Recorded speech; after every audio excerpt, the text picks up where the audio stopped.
The water was rising, swallowing the swamp and the carcass of the Boeing 747 that was their only refuge. Trapped with her children, a widowed mother needed to turn the plane into a home before the tide swept them away. But what would she discover hidden within the fuselage? The brackish water invaded the fuselage with a cold hiss, an icy warning creeping through the plane's darkness. Maya pulled her children closer, the smell of rusted metal and damp sludge enveloping them like a shroud. Jerome, the elder, clung to her leg, eyes wide with fear, while Sophia, the youngest, whimpered softly, not fully grasping the totality of the threat, but sensing her mother's panic. "We're safe, my loves," Maya whispered, her voice a fragile melody against the rising sound of the tide. But she knew they weren't. The water already covered the floor of the lower deck, spreading rapidly through the corridors, swallowing the remains of dismantled seats and unidentifiable debris. The Boeing 747, once a marvel of the skies, was now an empty carcass, a metal skeleton in the swamp, and the water was claiming it. The priority was to find a dry, higher place. Maya fumbled in the gloom, her fingers brushing against sticky, cold surfaces. The twilight barely filtered through the few intact windows, transforming the interior into a labyrinth of distorted shadows. She remembered the plane's structure, the two-story passenger cabin, the upper deck. It was their only chance. "Let's go up, my loves," she said with a firmness she didn't feel. "We're going to the command bridge, as Daddy used to call it." She tried to evoke the memory of their father, a pilot who loved planes, to offer some comfort. Jerome, with a hesitant nod, released her leg and took Sophia's hand.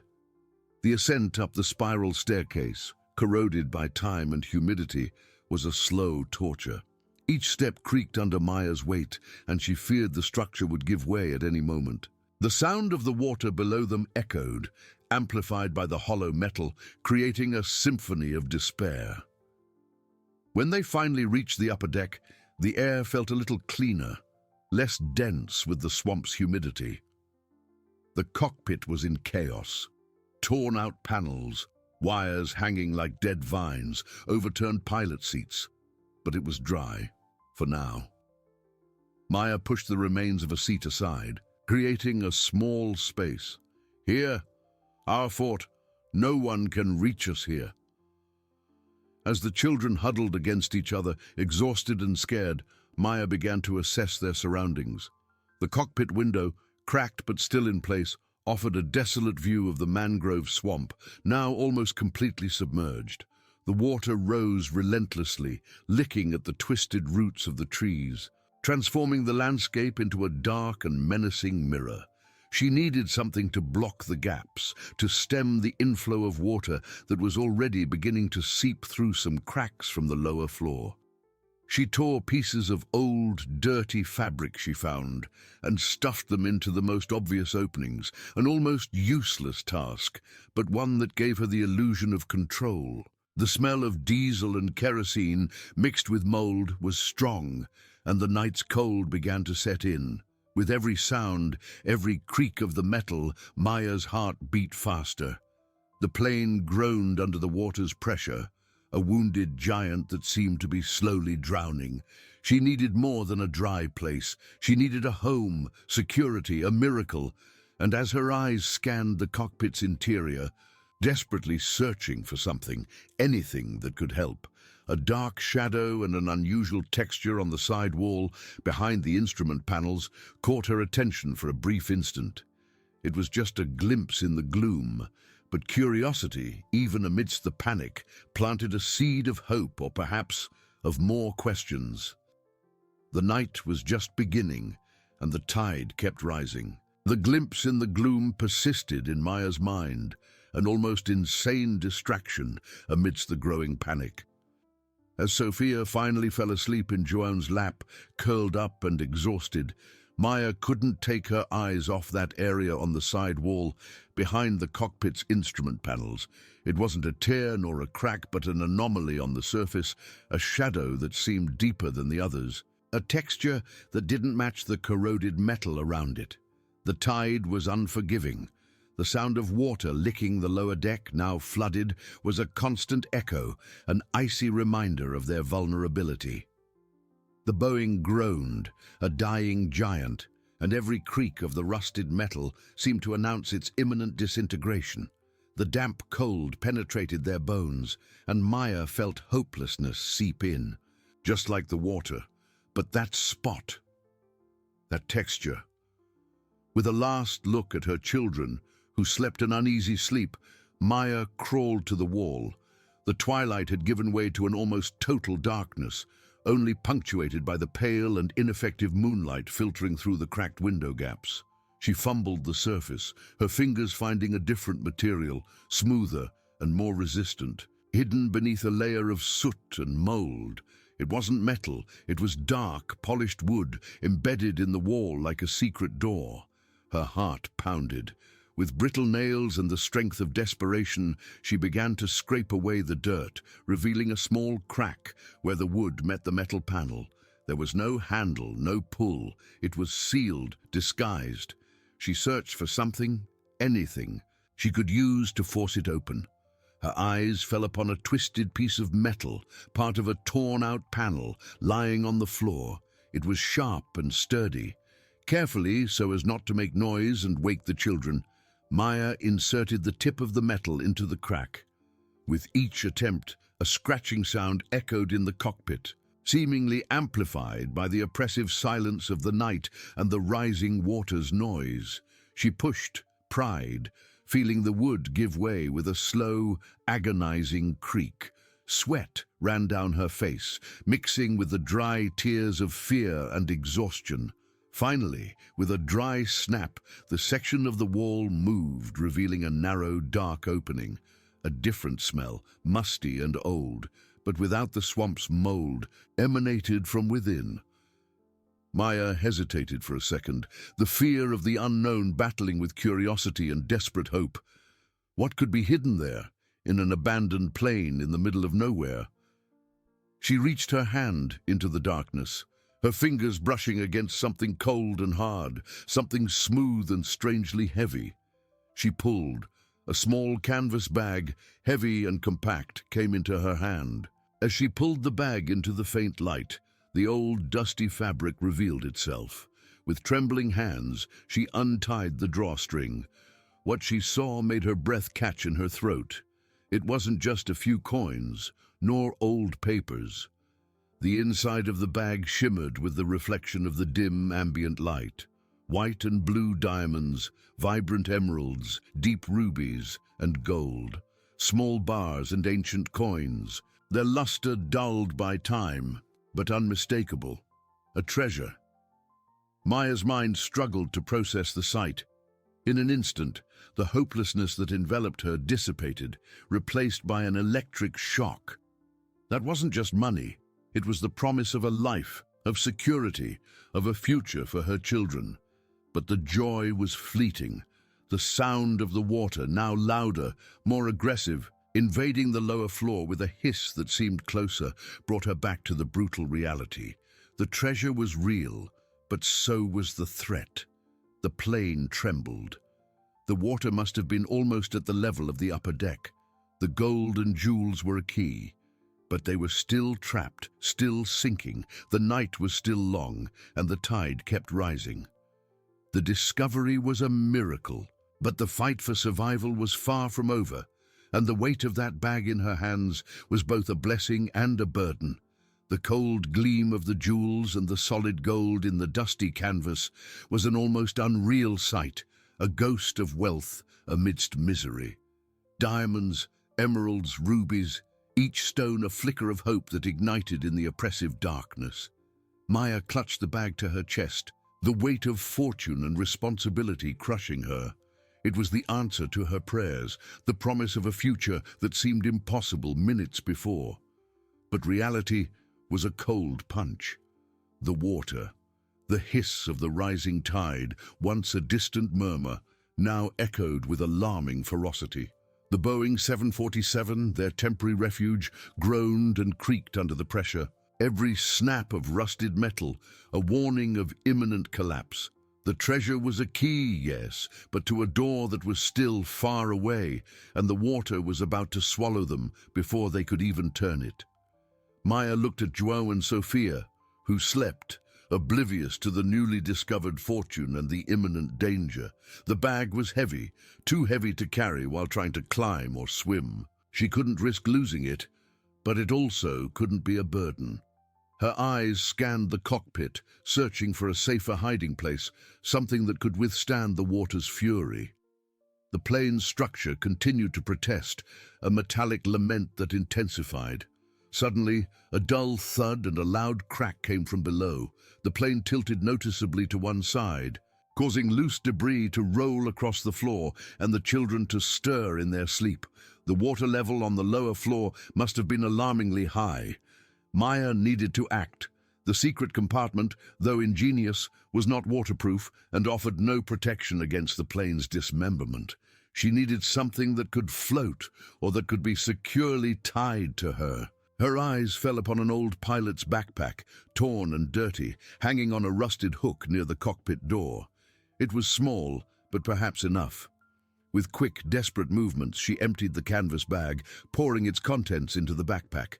The gold and jewels clinked softly, a strange and beautiful sound amidst the chaos. She zipped up the backpack, pulled the straps, and tied it firmly to her body under her clothes, feeling the cold weight and the promise against her skin. The plane shuddered again, this time with more violence. A tearing sound, like a giant being ripped apart, filled the cockpit. The faint moonlight streaming through the cracked windows revealed a terrifying sight. Brackish water was already seeping through the gaps in the upper deck floor, a thin, cold trickle spreading rapidly. "João, Sophia, wake up, my loves," Maya whispered, her voice laden with an urgency that could no longer be contained. João opened his eyes, dazed, and Sophia whimpered. "We need to go. Now." There was nowhere to go inside the plane. The upper deck, the cockpit, was the highest point, and even it was being invaded. The only option was to get out. But where? The swamp outside was a labyrinth of twisted roots and dark water, full of invisible dangers. "Mommy, the water!" João pointed to the trickle that was now spreading beneath their feet. The fear in his eyes was a mirror of Maya's panic. The plane gave a final screech, a sound of metal bending and tearing. A section of the fuselage, probably on the lower floor, completely gave way to the water's pressure, creating a violent whirlpool that made the Boeing sway dangerously. It was as if the giant was taking its last breath. Maya knew there was no time to hesitate. She grabbed her children's hands, the weight of the backpack with the treasure a constant and paradoxical presence against her body. "Let's go. Together. We need to get out of here." The fate outside was uncertain, the swamp a threat as great as the sinking plane. But with the hidden treasure, a new flame of determination burned in Maya. They wouldn't just be survivors. They would have a future, if they could get out of there alive. The cockpit door, once a refuge, was now the only exit to the unknown, to the damp and dangerous darkness of the mangrove. The tide wouldn't wait. And the Boeing 747 was dying. The roar of tearing metal was the sound of the end. The Boeing, an iron tomb, groaned in its final moments. The brackish water, cold and dark, was no longer a trickle. It gushed through the cracks in the cockpit floor, spreading rapidly across the few square meters that remained dry. The smell of mold and rust gave way to the pungent scent of swamp mud brought in by the relentless tide. "Mommy, the water!" João cried, panic in his childish voice. Sophia whimpered, clinging to her mother's leg, her face hidden. Maya felt terror clutch her heart, but the weight of the backpack against her body with the treasure was an icy reminder of her new responsibility. It wasn't just about surviving. It was about securing a future. "Come on, my loves, hands in hand," Maya said, her voice tense but firm. "We need to get out of here, now." The plane tilted again, this time more drastically. A thunderous crack echoed, and a section of the ceiling above them partially gave way, sending down a shower of debris and broken wires. The pale moonlight, which had previously filtered through the cracked windows, was swallowed by the encroaching darkness. The Boeing was falling apart. She looked at the cockpit door, the only apparent exit. It was a robust but rusted structure, and it seemed to be jammed. With the strength of desperation, she pushed, pried, using a twisted piece of metal that was still on the floor. The creak was agonizing, but the door gave way, revealing not the aircraft corridor, but a nightmare vision. The dark swamp water was already almost at the level of the upper deck, licking at the entrance. There was nowhere to go inside the plane. The fuselage was compromised. The only option was the swamp. "Come on, my loves, we have to go into the water," Maya whispered, her throat dry. Juwon's eyes widened, fear paralyzing him. Sophia cried louder, "It's safe! Trust Mommy! We need to get out of the plane!" With a final effort, Maya opened the door just enough for them to pass. The first thing she felt was the shock of the cold water up to her waist. The darkness was almost total, punctuated only by pale reflections of the moon on the water's surface and the grotesque shadows of mangrove roots rising like claws from the abyss. She pulled Juwon first, then Sophia, one at a time, out of the plane's carcass. The Boeing groaned and trembled behind them, its structure writhing like a wounded animal. The water was deeper than she expected, and the current, though slight, was enough to unbalance the children. "Hands in hand, always," she repeated, trying to keep her voice calm while her own teeth chattered from cold and fear. "Don't let go of Mommy." Their feet sank into the sticky mud with every step. The mangrove roots, slippery and twisted, were invisible traps in the darkness. Maya felt the weight of the backpack with the treasure, a burden and a promise, as she tried to keep her children above water, guiding them through the damp labyrinth. The plane, now a few meters away, took a final plunge. A sound of metal twisting and breaking apart filled the air, followed by a dull thud and a violent whirlpool. The carcass of the Boeing 747, which for a brief and desperate time had been their refuge, sank a little further, swallowed by the swamp's darkness.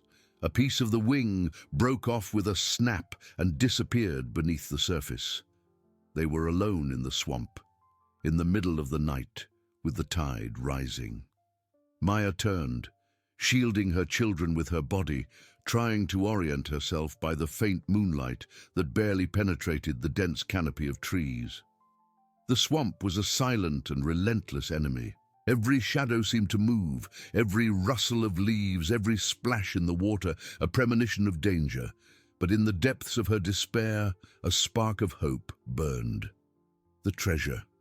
It wasn't immediate salvation, but it was the promise that if they could survive this night, they would have a chance for a new beginning, far from that damp and dark hell. "Forward, my loves," she murmured, pulling them, "always forward." The night was still long, and the swamp was only beginning to reveal its secrets. The cold embrace of 1,000 invisible things enveloped Maya and her children.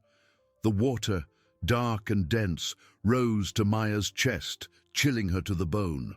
Juwon coughed, swallowing some of the brackish water, and Sophia sobbed, clinging to her mother's neck with desperate strength. The smell of mud, decomposition, and salt was suffocating, mixing with the panic that clutched Maya's throat. "Slowly, my loves," she whispered, her voice hoarse. Every step was a battle.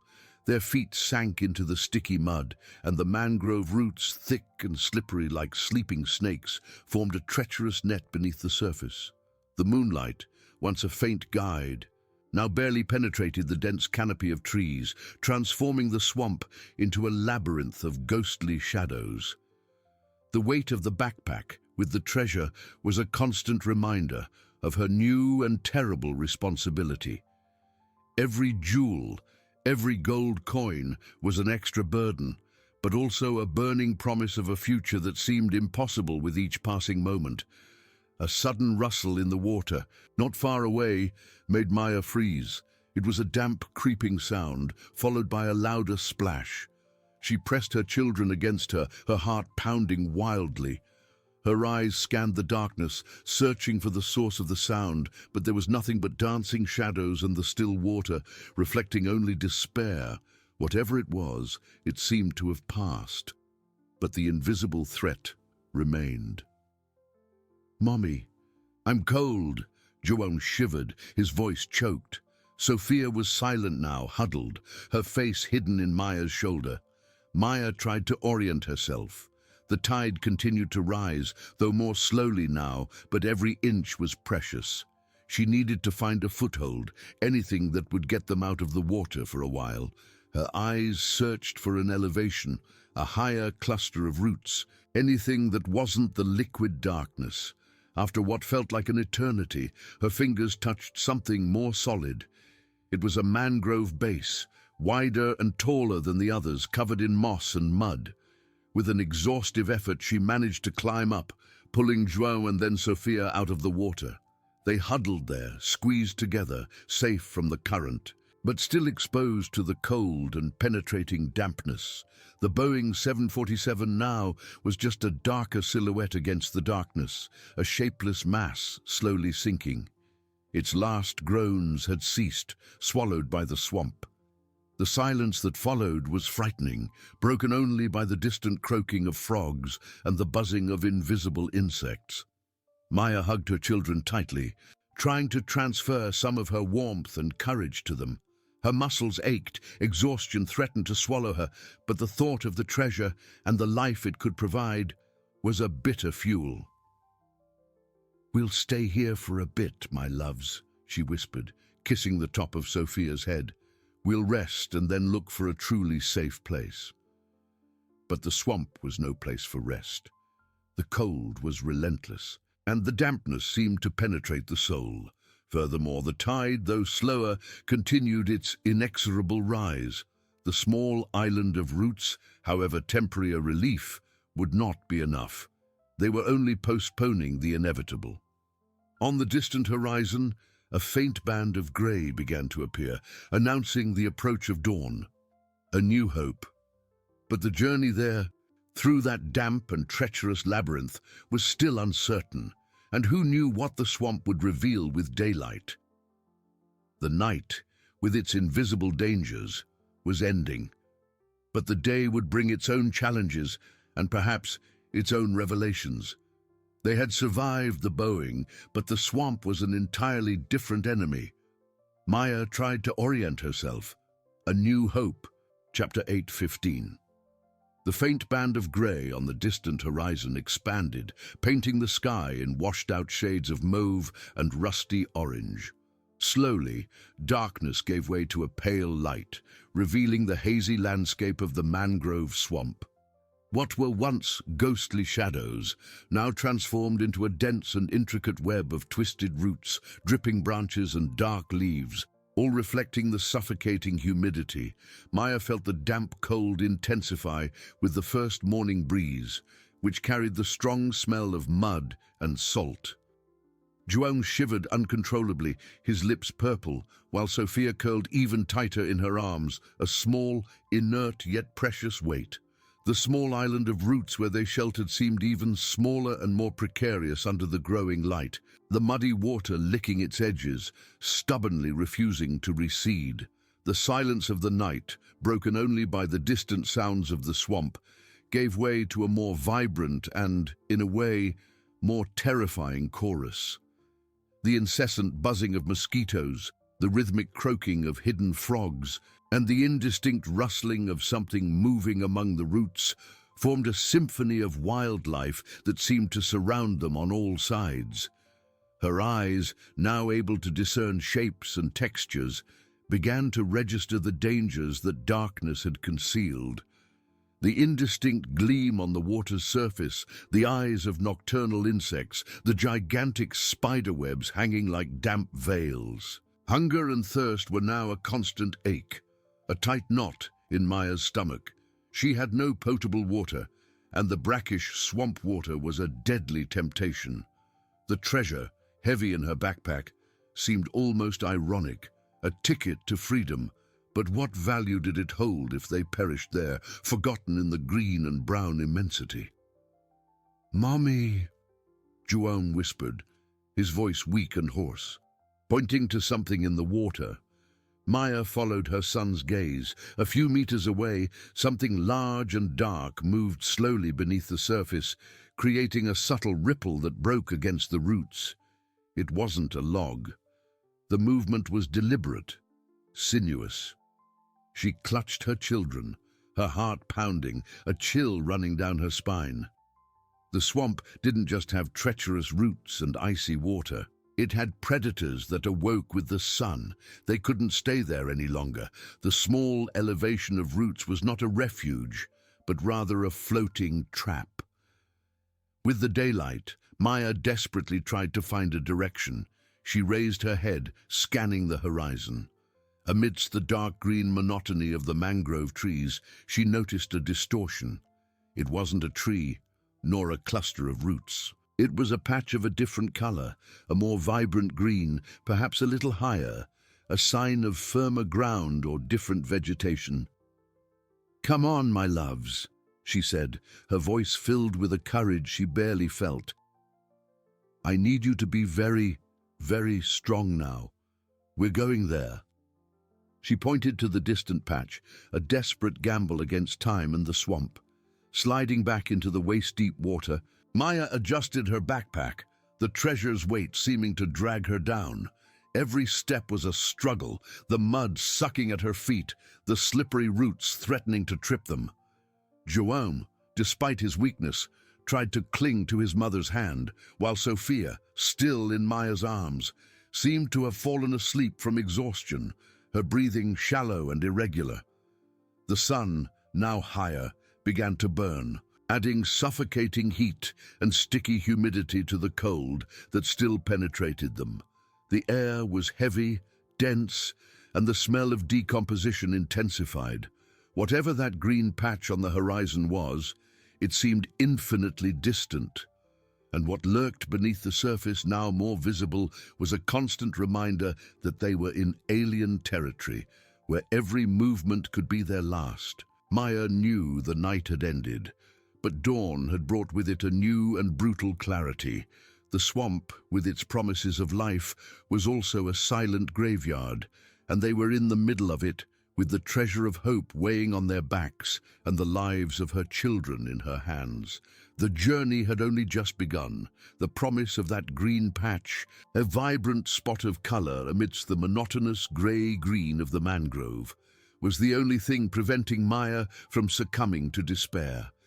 Every step towards it was torture. The water, now chest-deep, exerted a constant resistance, and the sticky mud sucked at her feet with relentless force. The mangrove roots, intertwined like a net of sleeping snakes, were treacherous obstacles, slippery and sharp, threatening to trip them with every movement. João, with cracked lips and pale skin, clung to her hand with surprising strength for such an exhausted body. His eyes, once full of childish curiosity, now carried a shadow of fear and weariness. Sophia, a precious and inert burden in her arms, breathed with difficulty, a wheezing sound that pierced Maya's heart.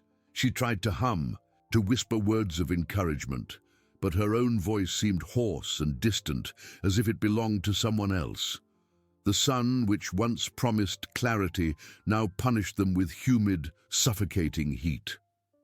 The air was thick, heavy with the smell of decomposition and salt, and mosquitoes buzzed incessantly around their ears, landing on their exposed and already irritated skin. Maya felt the weight of the backpack, the treasure that should have been her salvation, dragging her down, a constant reminder of the irony of her situation.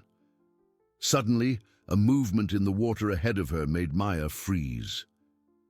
It was a trail, A furrow on the surface that moved quickly away, disappearing among the roots, large, fast. Her instincts screamed danger, the same danger she had felt the night before. She clutched Joan tighter, her eyes scanning the water surface, her mind on high alert. The swamp was alive, and they were intruders. Finally, after what felt like an eternity, her feet touched firmer ground. The green patch was, in fact, a slightly elevated island, a dense cluster of mangroves and ferns with more consistent soil. Though still damp and covered by a thick layer of decomposing leaves, with a sigh of relief she barely managed to contain, Maya pulled her children out of the water and they collapsed onto the damp ground, exhausted. Joan coughed, then vomited a small amount of brackish water, and Maya hugged him, stroking his back. Sophia, still asleep, looked a little paler. Maya desperately needed potable water. Her mouth dry, her throat scratchy, but there was nothing but the swamp's salt water. As she tried to catch her breath, Maya raised her head, scanning the horizon. From that elevation, the view was a little clearer, though still dominated by dense vegetation. She noticed something. On the distant horizon to the east, where the sun was beginning to set, there was a more prominent elevation, perhaps a hill or a more solid landmass, and upon it a faint silhouette. It wasn't natural. It was angular, irregular, unlike anything the swamp could have created. Her heart leapt. A structure, a sign of civilization, or just the wreckage of something old, forgotten. The distance was enormous. The journey there seemed impossible, but it was a new hope, a clear direction amidst the chaos. "There!" she whispered, pointing to the silhouette. "We're going there." Joan raised his head, eyes wide, trying to discern what his mother saw. Sophia remained motionless. Maya knew they couldn't rest for long. That small island, though a temporary relief, was as dangerous as the water. The swamp offered no sanctuaries. The journey was far from over, and whatever awaited them in that distant silhouette, it was their only chance. The treasure on her back weighed like a promise and a curse, propelling them forward into the unknown. The promise of that distant silhouette, a faint point of hope on the horizon that the setting sun began to dye orange and purple, spurred Maya to get up, but her muscles protested, sore and exhausted. Joan, with a weak moan, tried to steady himself, his eyes glazed with fatigue. Sophia, still inert in her arms, seemed lighter, a weight that brought no comfort but a sharp pain of helplessness. "Come on, my loves," Maya whispered, her voice hoarse. "Just a little further, almost there." She knew it was a white lie. Almost there was a mirage in the swamp. Sliding back into the muddy water, which now felt even colder with the setting sun, Maya felt the backpack weigh like an anchor. The treasure, once a symbol of salvation, was now a cruel burden, a constant reminder that wealth was useless without life. Every step was a battle against the mud that sucked at her feet, the slippery roots that clung to her legs, and the water that rose and fell with the tide, sometimes chest-deep, sometimes waist-deep. Joan coughed violently, choking on the brackish water that splashed. Maya pulled him closer, her heart aching. "Hold on, my love. You're the strongest boy I know." But Joan's strength was fading. He could barely hold her hand, and his steps were dragging and hesitant. The swamp, with the falling of dusk, transformed again. Shadows lengthened, distorting the familiar shapes of the mangrove trees, making them appear like twisted claws and lurking monsters. The buzzing of mosquitoes intensified, and the smell of decomposition and mud became almost unbearable. Strange, distant sounds echoed across the water. A heavy splashing, a guttural croak, the rustling of leaves that suggested something large moving in the depths of the vegetation. Maya tried to ignore the sounds, the shivers that ran down her spine. Her eyes were fixed on the silhouette. She needed to get there before darkness swallowed them completely. Dehydration was a constant torture, her throat burning, her lips cracked. She dreamed of fresh water, of the taste of something that wasn't salt and mud. Suddenly, a movement in the water to her right. It wasn't a trail, but a slow, heavy bubbling, as if something enormous was rising to the surface. Maya stopped, her heart pounding, clutching her children to her. The water stirred gently, and a dark, emotionless eye emerged for an instant, before sinking again, leaving only a subtle ripple. There was no time to scream, nor to think, only to flee. With a strength she didn't know she still possessed, Maya dragged João and Sophia, their feet sinking deeper into the mud, the roots cutting her skin. She didn't look back. She just moved forward, her breath ragged, sweat mixing with tears and swamp water. The silhouette seemed not to diminish in distance. It was a cruel game of illusion, but as daylight faded, it began to outline itself with more clarity. It wasn't a hill, nor a landmass. It was a structure, large, rusted, with shapes that didn't belong to nature. It looked like a carcass, perhaps of a colossal boat, or some machine forgotten by humanity. The hope for a safe refuge began to mix with a somber premonition. Whatever it was, it didn't look welcoming. It was more a monument to decay, a metallic skeleton rising from the swamp, as desolate as the Boeing 747 they had left behind. They were approaching a clearing where the vegetation was a little less dense and the water seemed shallower. Maya felt a thread of relief, but as she raised her eyes to the structure, which was now a few hundred meters away, what she saw made her blood run cold. It wasn't just a carcass. There were dark openings like empty eyes, and on one of its sides, a colossal crack like an open wound. And through that crack one could see the interior, empty, dark, and to Maya's horror, a line of dirty water licked what appeared to be the floor, indicating that the tide had invaded that place too. It wasn't a refuge, it was another trap, and the sun was setting, bringing with it total darkness and the predators it hid. They had traded the Boeing for an even more mysterious shipwreck, and night was about to fall. The last few meters were the most torturous. Every step Maya took was a testament to her iron will, but her muscles screamed in protest, and exhaustion was a heavy veil over her mind.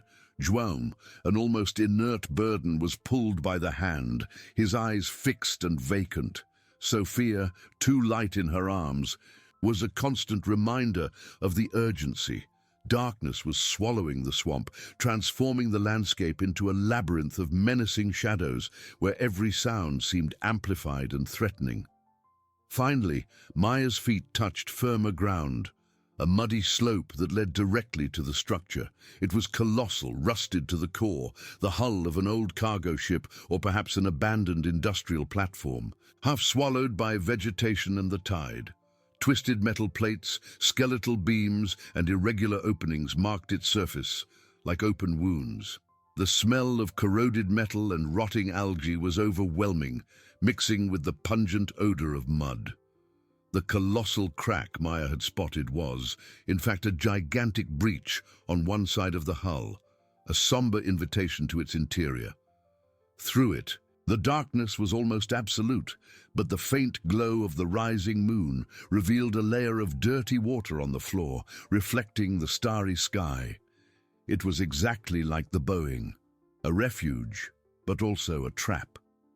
"Here," Maya whispered, her voice hoarse, almost inaudible. There was no alternative. Staying exposed in the swamp at night was suicide. She dragged João out of the water, and he collapsed in the mud, coughing weakly. Carefully, Maya carried Sophia to the entrance, feeling the heavy, damp air that came from the gap, laden with a penetrating cold. The interior was an abyss. The sound of dripping water and the echo of their own footsteps were the only noises. The moonlight barely penetrated, just enough to reveal a cavernous space, full of dancing shadows that seemed to move at the peripheries of her vision. The floor was a treacherous mix of rusted metal, mud, and stagnant water. The tide had risen considerably, and the water reached Maya's ankles, gently rising and falling with the swamp's ebb and flow. Maya fumbled in the darkness, searching for anything that could serve as support. any elevation that would get them out of the cold water. The walls were cold and damp, covered by a slippery layer of slime that seemed alive under her fingers.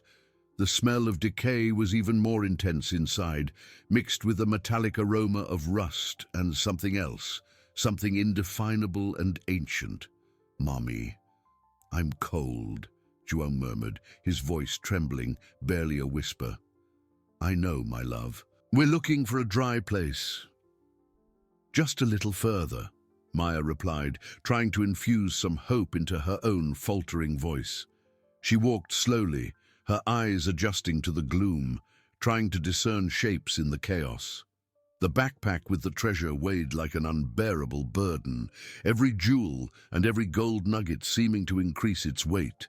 But she couldn't abandon it. It was the only hope they had left, the promise of a future that seemed increasingly distant.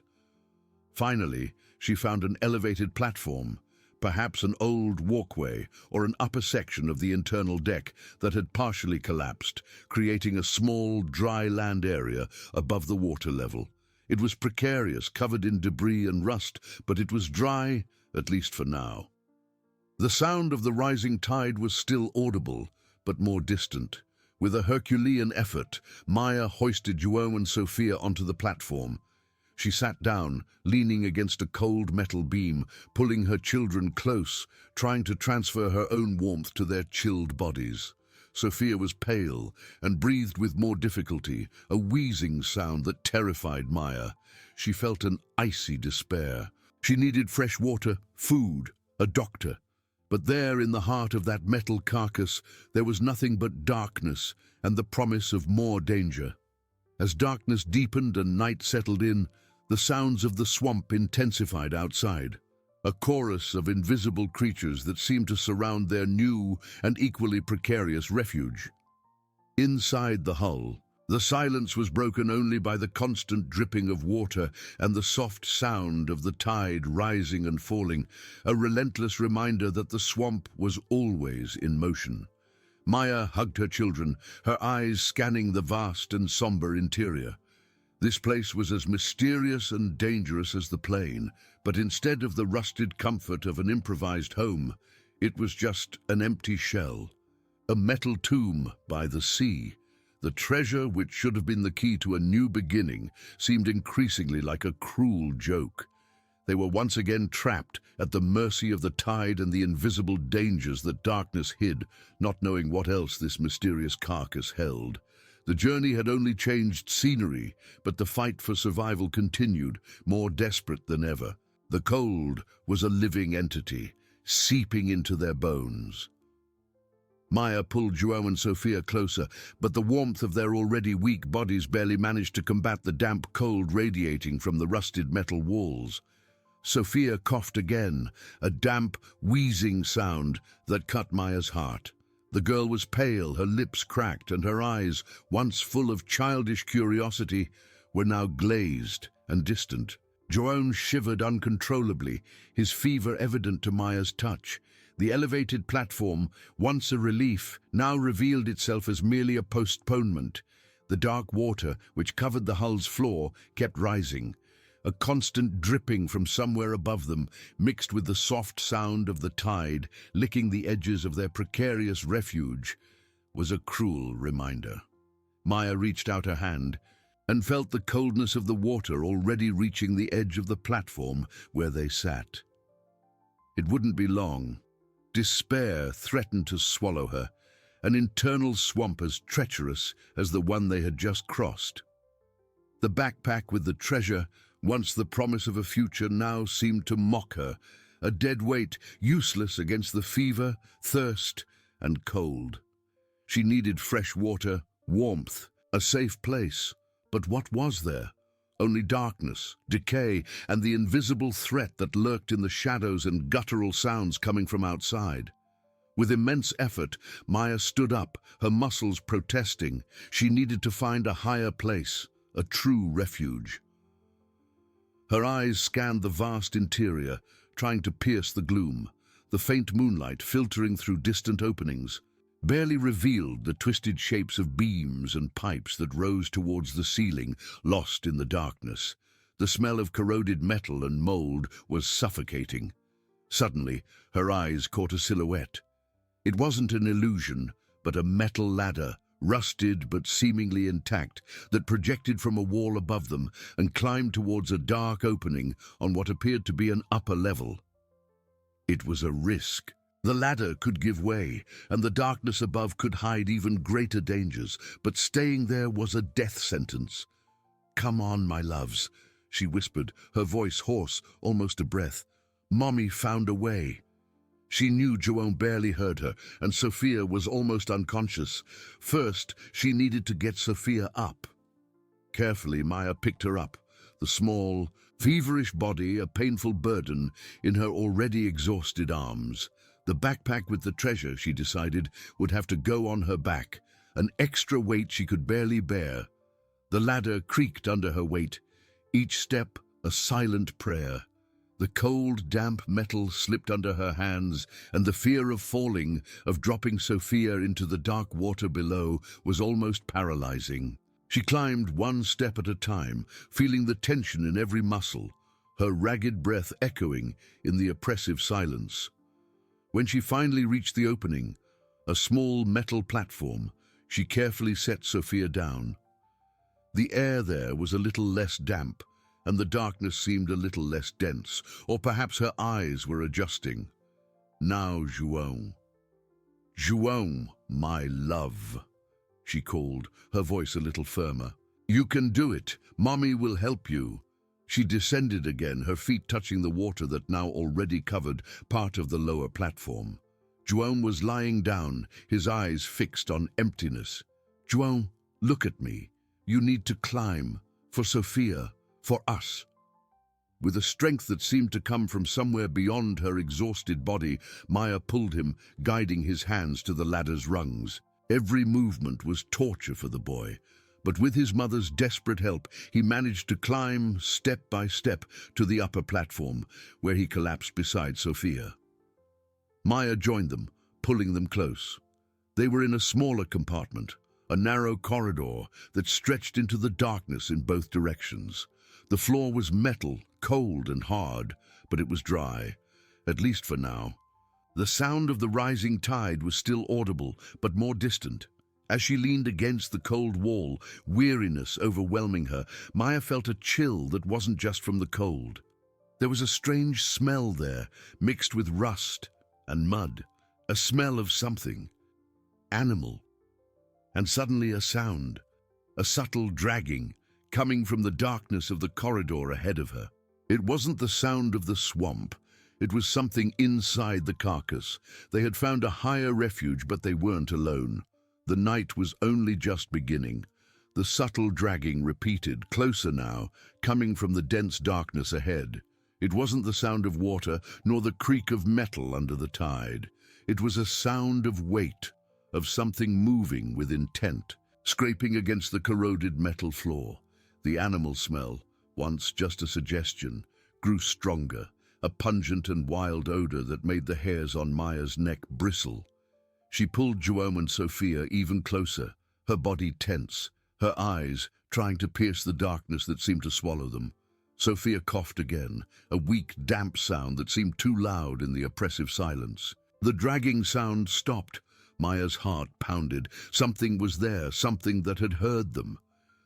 "Stay quiet," she whispered, her voice so low it barely came out. She fumbled around her, searching for anything she could use as a weapon. Her fingers found a loose metal bar, heavy and rusted, that seemed to have detached from one of the walls. It was precarious, but it was all she had. The weight of the backpack with the treasure on her back seemed to increase, a cruel irony. The silence that followed was more terrifying than any sound.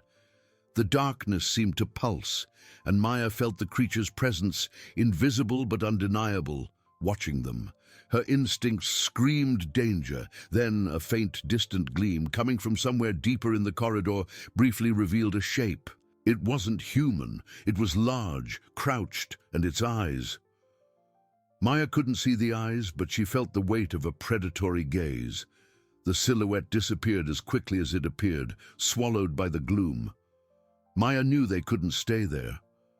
The creature was curious, perhaps hungry, and her children were too weak for any confrontation. She needed to find an exit, a place where they could hide, or at least where they could see what was coming. With the metal bar firmly in one hand, she turned to the other direction of the corridor, the one leading into the darkness opposite the creature. "Let's go," she murmured, almost pushing João, who could barely stand. Sophia was limp in her arms, her face pale and feverish. Every step was torture, the metal beneath their feet creaking and echoing, an invitation to danger. The corridor seemed to stretch infinitely, a tunnel of cold, damp metal. The smell of mold and rust was suffocating, now mixed with the creature's persistent odor. The tide was rising below. The distant sound of water licking the walls was a constant reminder that time was running out, not only because of the creature, but also because of the structure itself. Suddenly, the corridor opened into a larger area, a compartment that seemed to have been an engine or control room, now in ruins. There were twisted pieces of equipment, cables hanging like dead vines, and a small window, high on the wall, that offered a partial view of the swamp outside. The moonlight, now stronger, filtered through the window, creating a faint beam that barely illuminated the center of the room. Maya saw a pile of metal boxes stacked precariously in the farthest corner, offering a potential hiding place. But, as she approached, her eyes caught something more. Amidst the debris, there was a small metal drinking fountain, rusted and dirty, but which seemed to have a faucet. With a thread of desperate hope, she tested it. Nothing. The piping must have been dry or cut, but then she heard a constant dripping coming from one of the beams above. It was slow, but it was water, fresh water, dripping from a crack in the ceiling, perhaps condensation or seeping rain. It wasn't much, but it was something. "Water," she whispered, her voice choked with emotion. She took the empty bottle from her backpack, which had previously held the plane's water, and positioned it under the drip. It would be an agonizing wait, but it was a chance. As the bottle slowly filled drop by drop, Maya felt the gaze again. The animal smell was stronger. The creature wasn't far. She turned her head, and in the gloom of the corridor they had just left, saw two shining points. Eyes, yellow and cold, reflecting the faint light, watching them from the darkness. The creature was there, lurking, waiting. Maya gripped the metal bar, her heart pounding uncontrollably. They were cornered. The water was vital, but the threat was immediate. The night was far from over, and whatever was in the darkness seemed to have found its new home and its new guests. The two luminous points in the darkness were unwavering, reflecting the faint moonlight that barely pierced the gloom of the corridor. Maya clutched the metal bar, the cold, rusted weight in her hands, an extension of her own despair. Sophia was motionless in her arms, her breathing weak and irregular, while João trembled beside her, his eyes wide, fixed on emptiness. The dripping of water into the bottle was a tiny, almost mocking sound in the face of the imminent threat. Every drop was an eternity. The creature didn't move, but its presence was overwhelming, a predator watching its prey. The animal smell, now mixed with a metallic and rancid tang, made Maya's stomach churn. She felt every fiber of her body scream to run, but where? The water below continued to rise, and the creature blocked the way back. The yellow eyes blinked once, then disappeared into the darkness for an instant, only to reappear a little closer. It wasn't an aggressive advance, but a test, a provocation. The intelligence in its movement was more terrifying than any attack. Maya knew she couldn't wait. The bottle was perhaps a quarter full, but her children needed hydration now. With a quick and painful decision, Maya took the bottle from the drip. It was little, but it was something. She brought it to Sophia's cracked lips, tilting it carefully. The girl swallowed a little, an almost imperceptible reflex, but one that brought a glimmer of hope to Maya. Next, João. He drank more thirstily, but the cough that followed was a cruel reminder of his fever. As the bottle passed between them, the creature's glowing eyes reappeared, even closer. A low, guttural growl echoed in the corridor, a sound that seemed to vibrate through the metal walls themselves. It was a warning, an ultimatum. Maya turned to the ruined engine room, desperately searching for an exit. The moonlight entering through the high window was faint, but it revealed more of the debris. Her eyes scanned the pile of metal boxes in the corner, the only place that offered some kind of cover. But there was something else. A control panel, partly destroyed, but with a rusted lever that protruded precariously. It was a remote chance, but worth taking. "Stay behind me," she whispered to João, gently pushing him towards the boxes. She raised the metal bar, her heart beating like a drum. The backpack with the treasure, now an excruciating weight on her back, seemed ironically insignificant. Her children's lives were the only treasure that mattered. The creature advanced a step, and its silhouette became a little sharper. It was large, with a robust and low shape. Perhaps a reptile or a mammal adapted to the swamp, with skin that seemed to absorb the faint light. Its eyes were the only thing that glowed with life. Maya knew she couldn't face it. Her only hope was to create a distraction. With a hoarse cry that tore her throat, she ran towards the control panel, banging the metal bar against the floor and walls. The metallic sound, deafening in the silence, made the creature recoil for an instant, its eyes blinking, perhaps surprised by the audacity. Taking advantage of the hesitation, Maya grabbed the rusted lever. It was stuck, but she pulled with all her might, her muscles protesting, her nails scraping against the metal. With a sharp creak and a snap, the lever gave way. Nothing happened. For a moment, despair overwhelmed her.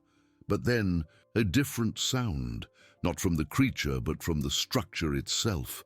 A low, distant hum began to vibrate through the metal floor, coming from somewhere deeper in the carcass, and more importantly, a section of the opposite wall, covered by loose panels, began to shake. The creature growled again, now with a tone of irritation, perhaps alarm. Its eyes turned to the vibrating wall, and it took a step back, as if the new disturbance bothered it. The wall trembled harder, and a piece of rusted metal fell, revealing a dark crack. "There!" Maya cried, her voice hoarse, pointing to the crack. "João, to the boxes!" She knew she couldn't wait for a larger opening. It was now or never. The creature, still hesitant but clearly bothered by the hum and the disintegrating wall, advanced a step towards Maya, as if deciding that the human threat was more direct. Maya didn't think. With Sophia in her arms, she ran, not towards the crack, but to the opposite side, towards the boxes, hoping João was already there. She needed to create a shield, buy more time. The metal bar still in her hand, she raised it, ready for whatever came. The hum increased, and the wall cracked. A reminder that the plane was alive in a terrible way, and that perhaps the structure itself could be their salvation or their doom. Time was running out, not only to escape the creature, but to escape the disintegrating plane itself. The creature let out a guttural growl, a sound of frustrated power that vibrated through the metal floor. Its yellow eyes, previously fixed on Maya, now alternated between her and the violently shaking wall. The lever Maya had pulled seemed to have awakened something deeper, something the plane itself could no longer bear. Maya, with Sophia unconscious in her arms and João clinging to her leg, retreated behind the pile of metal boxes. The hum coming from below intensified, transforming into a dull roar, as if the 747's entrails were in agony. More pieces of metal and twisted wires fell from the opposite wall, and the crack widened, revealing not an empty darkness, but a glimpse of moonlight through a larger, irregular opening that led to the outside. It was an exit, a dangerous, improvised exit, but an exit. The creature, irritated by the disturbance, took a hesitant step towards the disintegrating wall, growling at the crack that now looked like an open wound in the fuselage. Perhaps the noise, the destabilization, was as disturbing to it as it was to them. It was a creature of habit, and the plane was changing, breaking apart. "Now, Juon," Maya cried, her voice hoarse, pointing to the crack. "Run! Don't look back!" She didn't wait for him. With a strength she didn't know she possessed, driven by pure terror and love, Maya ran towards the opening, the metal bar firmly gripped, ready for anything. The weight of the backpack on her back swayed, the treasure that one day would mean hope, now just an extra burden, but she wouldn't let go of it. It was the promise of a future. Juon, with wide eyes, stumbled and fell, but got up immediately, fever and fear giving him temporary energy. He followed Maya, his steps echoing on the metal as the floor beneath their feet began to vibrate even harder. The creature, finally, seemed to make a decision.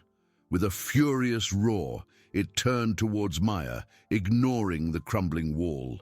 It advanced, too fast, its yellow eyes glowing with predatory intent. Maya felt the creature's hot, rancid breath on her neck.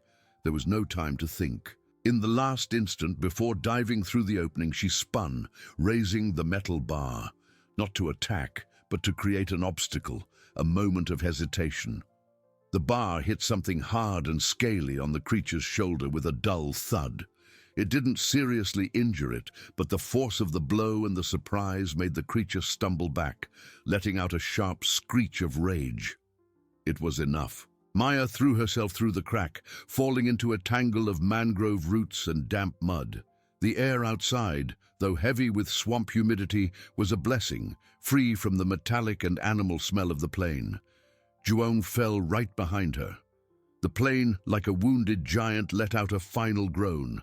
The hum became a deafening roar, and the fuselage began to give way. The compartment where they had been moments before collapsed in on itself with a metallic crash, swallowing the creature and what remained of the engine room in a cloud of dust and debris. Maya, with her children safe by a thread, crawled away, her heart beating erratically.